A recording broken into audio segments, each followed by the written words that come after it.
नमस्कार। साधना क्या है? What is meditation? मेडिटेशन अर्थात साधना एक वो आध्यात्मिक पद्धति है जिसमें हम अपने मन को वृत्तियों से, रिपुओं से, पासों से, इंद्रियों से विड्रॉ कर, उससे खींचकर तथा इन तमाम को नियंत्रित कर, जब हम इस सूक्ष्म मन को बृहद मन में, भूमा मन में जब हम इष्ट मंत्र के द्वारा मिलाने का प्रयास करते हैं, इसी पद्धति को हम साधना कहते हैं। साधना हम किसी भी जागतिक भौतिक चीज पर केंद्रित नहीं कर सकते हैं, क्योंकि ये जो भौतिक वस्तु है हमारे मन से क्रूड है, स्थूल है। अगर हम इसमें मन को एकाग्र करेंगे तो हमारा मन स्थूलीभूत हो जाएगा, क्रूडिफाइड हो जाएगा। इस कारण से कंसंट्रेशन यानी एकाग्रता और मेडिटेशन यानी साधना दोनों एक नहीं है। मेडिटेशन में मन की अहम भूमिका होती है। मन को कैसे समस्त चीजों से विड्रॉ करके और एक निश्चित बिंदु पर स्थापित करके, जिसे हम इष्ट चक्र के नाम से जानते हैं, फिर उस इष्ट चक्र से अपने सूक्ष्म मन को ब्रह्म की तरफ ले जा करके इष्ट मंत्र की सहायता से, भाव से हम उसमें मर्ज होने की प्रयास करते हैं, मिलने की जो चेष्टा करते हैं, जो बारंबार अभ्यास करते हैं, प्रयास करते हैं, चेष्टा करते हैं, इस प्रोसेस का नाम साधना है।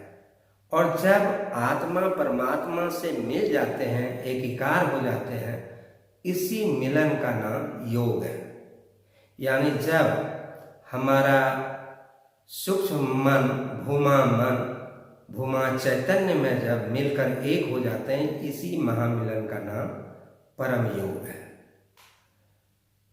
तंत्र में 3 प्रकार के साधना का जिक्र है।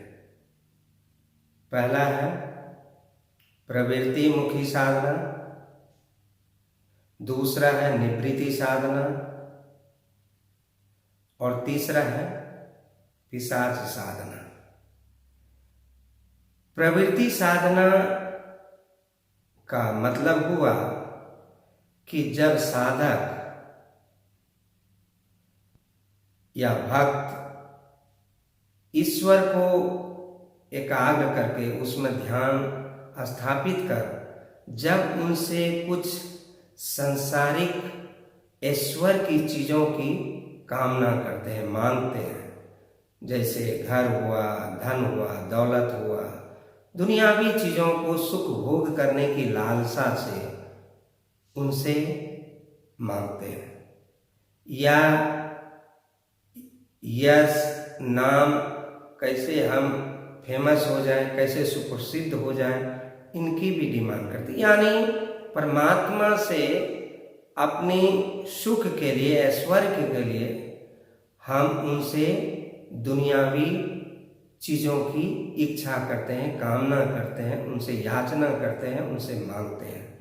इस प्रकार की साधना को प्रवृत्ति साधना कहा गया है। दूसरा है निवृत्ति साधना, जिसमें साधक परमात्मा से केवल ये प्रार्थना करता है, विनती करता है, हे प्रभु तुम मेरे सर्वस्व हो, तुम सर्वेश्वर हो, मैं तुम्हें छोड़ करके कुछ नहीं चाहता। अर्थात जब साधक ईश्वर से अंतरात्मा से पुकार कर कहते हैं, हे प्रभु तुम मुझे मोक्ष दो, मुक्ति दो, मुझे और तुमसे कुछ नहीं चाहिए। जब हम केवल उनसे मोक्ष और मुक्ति की कामना रखते हैं और उनको खुश करने के लिए, उनको खुशी देने के लिए जब हम उनकी साधना करते हैं तो इसे निवृत्ति साधना कहते हैं। इसमें एकमात्र साधक या भक्त केवल मोक्ष और मुक्ति की कामना और याचना करते हैं, दूसरा कुछ नहीं। और तीसरा है पिशाच साधना, अर्थात जिसे अविद्या साधना के नाम से भी हम जानते हैं। इसमें भक्त अपना सुपरमेसी स्थापित करने के लिए, अपना वर्चस्व स्थापित करने के लिए वो ईश्वर की साधना करते हैं और इसमें वो उनसे अकल्ट पावर मांगते हैं, जिसको हर प्रकार की सिद्धि रिद्धि प्राप्ति हो और जिसके कारण से वो लोगों पर अपना वर्चस्व बनाए और इच्छा अनुसार उसे हर चीज करवाए। तो इस प्रकार की जो साधना है उसमें किसी की सेवा भलाई का कहीं कोई स्थान नहीं है। इससे ना अपना भला होता है, ना ही किसी समाज के किसी अन्य जीवों का, किसी अन्य व्यक्ति का भला होता है। तो ये जो प्रथम हुआ, जिसको कि हम प्रवृत्ति साधना के नाम से जानते हैं, उसे संस्कृत में उपविद्या के नाम से जानते हैं, उपविद्या साधना। और जो निवृत्ति साधना है उसको विद्या साधना के नाम से जानते हैं। और तीसरा जो है वो है पिशाच साधना, जिसको अविद्या साधना के नाम से जानते हैं।